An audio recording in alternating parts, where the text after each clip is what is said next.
Welcome to the 5th episode of Learn Codea by Making a Game. In this episode, we'll be talking about tile maps.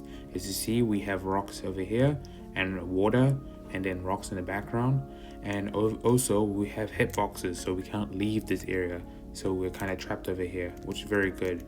And without wasting time, let's get started. First thing we want to do is open the project from last time. The next thing we're going to do is add a function called load Tilemap world over here, and this function will allow us to load the map which we had before. And what we're going to do is create a new blank file, and we're going to call it Tilemap world. And what we're going to do is just put in a function, and it's going to be load Tilemap world, and this will be the definition of the function. Before I start writing the function, let me explain how tile maps actually work. These are the 3 tile maps we'll use in order to make the project. The first 2 will be used for the land and the last one will be used for water. If we want to convert this image into a tile map, the first thing we're going to do is convert it to an atlas. This will allow us to divide our tile map into small little images that will be used in our tile map. Next thing we want to do is get each and every tile we need and add that into a list. The way we do that is by using the atlas. In the atlas, what we do is we input the column and the row of the image. For example, in order to get this tile image, what we write is C6R1, and that represents the 6th column and the 1st row. To make the map, what we need to do is to make a large array full of numbers corresponding to the position of the list that contains all the tile images. We also need to tell the computer what size the map is going to be. When we're using tile maps for this project, what we're going to do is we're going to actually add a Z order. And what the Z order will do, it will allow us to know which tile map will be on top of each other. For example, we want the water to be on the back and the rocks to be on the top. So we want the water to have a higher Z order, because in Codea, in order to make something go back, it needs a higher Z order. And we're going to have the rocks to have a lower Z order so it can be in front of the water. Now we're going to create a class to help us display a tile map. In the creative function of the tile level class, we set all the attributes: the tiles, which is just all the images of the tiles we need, the map, which is the array of numbers, and the size, representing the size of the map. In the draw function, we have a double for loop, one representing the Y position of the tile and the other one representing the X position of the tile. The next function we have is style.sort order. This represents the Z index that the sprite should have. We're going to use this to know which map should go on top of which. And we're going to use entity.zorder. Z order is not built into entity, something we're going to add later. And this is going to help us to know which map should go on top of which. The next line of code represents the position we should have for a singular tile sprite. This formula helps us calculate the correct position, keeping account of the size of the tile map. The next line of code is a tile number. The tile number is the index we should index from. Remember that the tile list is a collection of images, and we'll use this tile number to get the correct image from the list. What we will do is we will use this formula to get the correct tile number of the tile map. Remember, the tile map is just an array of numbers.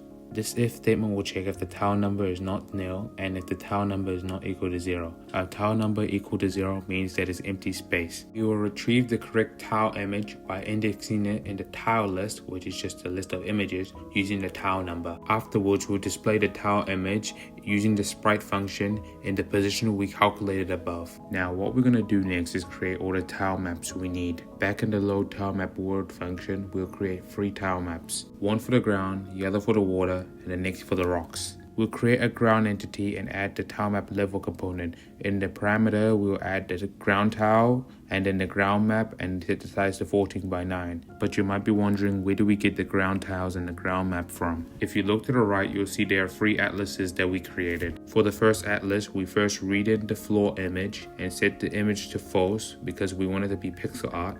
Then we convert it to an atlas, and we set the atlas to 16:16 because that's the size of each cell of the atlas. We also do it for the more floor atlas and for the water atlas. This is the ground tiles. They're a collection of images from the floor tiles and the more floor tiles, and they index the column and the row of the image they need.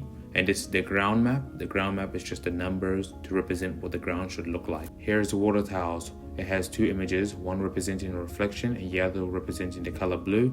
And here's the water map, which is a rather huge one, and this one will just display all the water. Lastly, here are the rock tiles, and this is the map of the rock tiles. And back to the ground entity, we set the Z order to 2 because we want it to be on top of both the water and the rocks.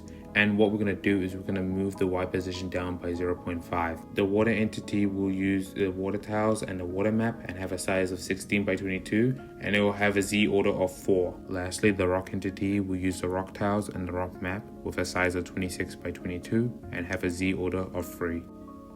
Okay, so we've done this. Here's the full file in case you just didn't know how everything is arranged. Here's how the full file looks like. Now let's go up and let's run the project. As you can see, the night has a very nice world around it. There's the blue water and there is the rocks there. We can still collect the coin that we have over here. And you can see everything's working very fine.